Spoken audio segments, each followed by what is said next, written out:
Guys, halip po kayo, samahan po niyo akong gumawa nitong box at lalagyan natin ito ng chocolate. At para maipakita ko sa inyo kung paano ko to ginawa. O ano pang ginagawa mo? Sabay-sabay na natin itong panoorin. Good morning mga katalapya! Kumusta na po kayo? Ano na pong balita natin ngayon?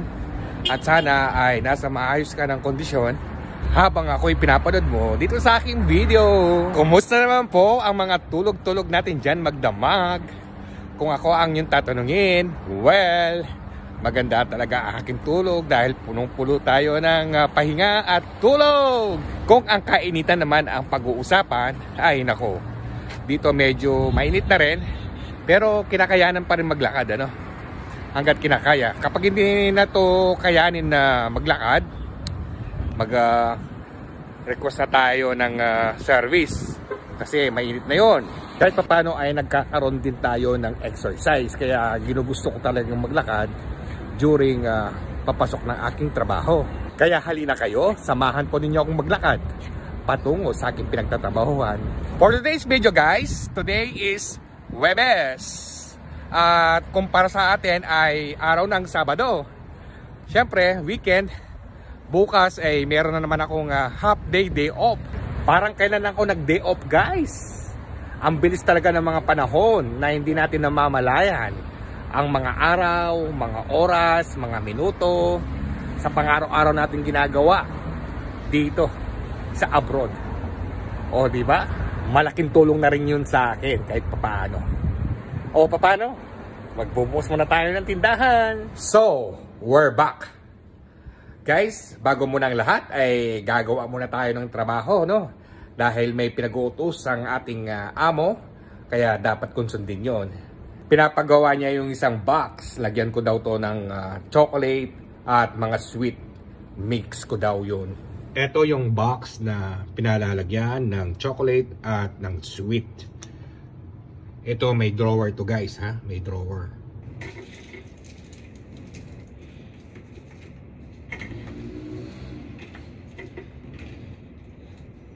Ayan. Hanod lang kayo dyan kung paano ko to nirefill ng mga ng mga chocolates. Iba't ibang klaseng mga chocolates to guys, okay? Ayan. Madali lang naman to pag-refill dahil ito ang pinakamadaling trabaho. Pakadali, hindi naman ito ano itong kahirap-hirap, ano? Ayan. Kasi minimix ko talaga yung mga chocolate na to. Maglalagay lang ako ng ganito dito. Sweet ito para hindi naman lahat chocolate ang nilalagay. Ano? Drawer ito guys. Itong ginawa natin kanina. Dito yan sa pinaka-drawer niya sa baba. Ano? Yung mga size ng chocolate. No?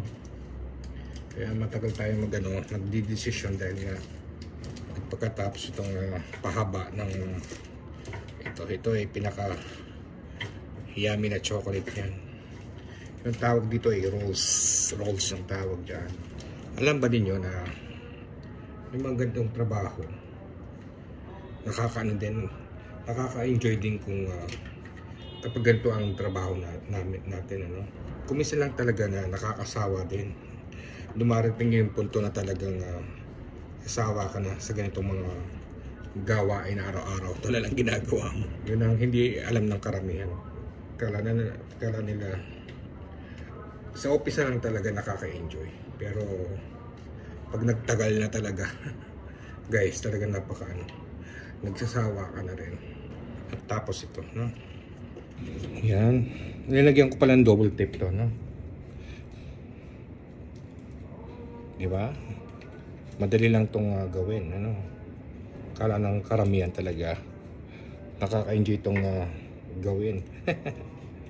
Hindi rin. Magtatagal din na magsasawa ka rin kapag ganito talaga ang ginagawa mo. Halos araw-araw, within how many years, no? Ano, napakadali lang. Adjust lang ito. Adjust mo lang ng ganyan. Diba may parang uwang dito? Madali lang yan. Pag nagkakaroon kayo ng uwang na ganyan, kasi kami meron kaming nilalagay na ganito. Ganyan lang yan. Diba? Ito yung purpose dito sa paglalagay namin ng ganun. Para di siya magkaroon ng butas, no? Ganyan lang yan siya, guys, oh.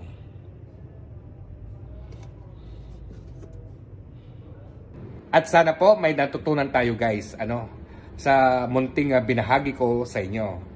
O paano na po, dito na po magtatapos ang aking vlog ko for today. At sana po ay kayo ay nag-enjoy sa kapapanood nitong aking ginawang content.